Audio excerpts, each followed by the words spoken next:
We are using pricking iron with 3.38 millimeters width. It's designed with a curve here on both sides for a handy grip while punching. A must tool for the perfect margin punching line is a divider, and 2.3 millimeters is our common width for most of the edges.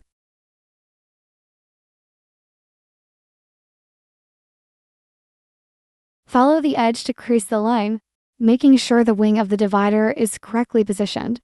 One leg should be on top of the leather, while the other leg sits beside the leather edge. Place the pricking iron exactly on top of the line, right in the middle. So the middle of the stitching hole is 2.3 millimeters. Punch it straight down and pull off straight up. Start from using 5 holes. Pricking iron will be the easiest. After level up, you may use 10 holes or more than that to be faster. To maintain straightness in the seam, reposition the pricking iron back by 2 holes before place the rest on the line and continuing to punch.